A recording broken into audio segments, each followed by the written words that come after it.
Look, I think there are some really important principles that the Gita gives us. And I think it's true so much so for leaders. As Krishna says in the Gita, you know, whatever an act a person in great responsibility does, other people follow. So one of the really profound principles that I see in the Gita, which is so important, this idea of not pretending, is taking that a step further, is setting an example. So the word acharya, like this word of, you know, like teaching by example, it comes from the Vedic tradition in the sense of, well, not exclusively, I'm sure, but it's certainly rooted in the Vedic tradition that one sets an example. Like people will listen and follow what you do, right? Not just what you say. And that's a huge deficit, I think, in leadership as we see it. Because we think, even as parents, we think that kids or others follow what we say. But we know internally that's just not true. They will do what we do. So there's a bit about hypocrisy, which has led to undermining the whole religious enterprise in terms of how hypocrisy has become so pervasive. But it's also true of leadership and political leadership, that there is undeniably so much hypocrisy in politics. And like that sounds like a very basic thing to say, but it's so prevalent, and it keeps recurring. So that's one thing.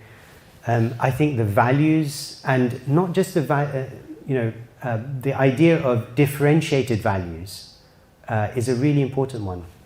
There are universal values, and there are values which are relevant for different people at different stages and psychologies. And the idea that as a society we need to be driven by values and be explicit about what those values are, and how some are relative and some are universal, and how that then impacts on what we push as a society, how that then underpins policy decisions and, you know, what government does or does not do. And I think those things are, that's just one aspect in terms of the values perspective and how the Gita will inform an ethic to society. And I think the spiritual pursuit. Look, I think perhaps, and this is one of the things that we're working on really importantly for Avanti, is that, you know, the Gita offers a framework for universal spirituality in a way which I think is very important for us to pay attention to. So, one of the things that divides society, we know, is religion, potentially. And the Gita comes from the perspective of a universal approach to spirituality that can unite as opposed to divide.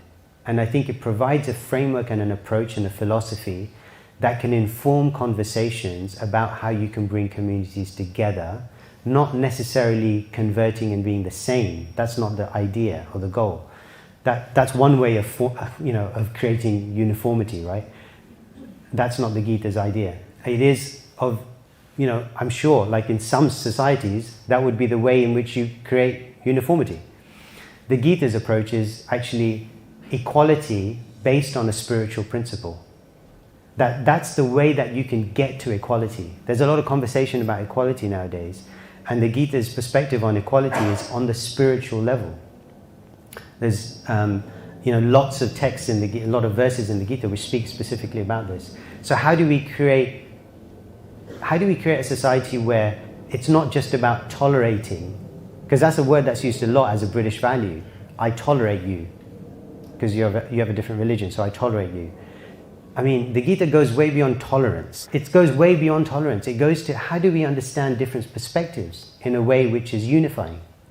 And that's an important lesson for us as a society. And these are big things, right? So it's not like a tick box exercise. But unless you get to the big things, the other stuff is just transitory. Like, we have to fix stuff at a fundamental level. And if people are always constantly thinking about the division of society, in whichever way you think about it, or the inequality in society, and trying to fix inequality at a material level, it's just not going to work. Because really, real equality only happens at a spiritual level. Because at a superficial bodily level, there isn't equality. You can try all you like, but there isn't genuine equality. Because there are differences, and you have to be able to recognize the difference. If you can't recognize the difference, you're just going to go in circles. And that's what society is doing right now. And I think the Gita comes at it from a spiritual perspective, which we would all benefit from acknowledging that's at that level you can get to a place where you have real equality, and then things change. That's a really good question. So that verse actually appears just after the verse I said. I picked up, I'm telling you this because you're my very dear friend. And then he says, abandon all varieties of religion and surrender unto me. I'll deliver you from all sinful reactions, right? So don't worry. But the thing is, if you think about what he's saying there, at the end of the Gita, he's taught Arjun about all this dharma, all the dharma that he's been teaching Arjun, the different types of dharma. And then in that verse, he's saying, abandon it all. So he's not talking about abandoning other religions. He's talking about his own, what he's talking about in the Gita. He's like, you don't have to do all this other stuff. You see the yoga ladder we showed? And the different ways you could go up the ladder. And there was that one arrow that went from the bottom, and from each stage, it went straight to the top. That's what Krishna's talking about. He's saying you can take the fast track. You don't have to go through a stepwise process if you don't want to. You don't have to go through ritual and religious, kind of sub-religious principles and all these other things to get to a true, like the highest level of spiritual realization.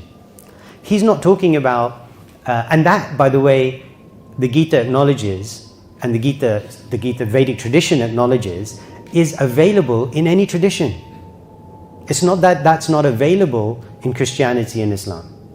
The point is that you can, if somebody wants to approach God through Christianity, they can also approach it in a yoga ladder fashion, right? You get Christians who are pious, materialistically pious. You get Christians who are religiously pious. You get Christians who are, you're going up the ladder, right? There are those who are somewhat pursuing their love of God, and there are some who are deeply engaged in their spiritual practice, and I am sure are experiencing a great love of God in their tradition. So you can see this in different traditions. So this is in no way denying that this can be achieved through different traditions. Krishna's talking about process, not about tradition. From a Vedic tradition, it's okay, the world's one family, right? Everyone's on the same path. Other traditions may not be happy with that perspective. But the Vedic perspective is that we can all go towards the same ultimate, because there is one ultimate reality. If there is a God, he's your God as much as he is my God, right? I mean, there's not going to be a different God for each of us. So, and if that's the case, then in the same way that the Vedic tradition says that God has different forms, the Vedic tradition also says he has different names. And there are different teachings in different parts of the world that are suited to time, place, and circumstance.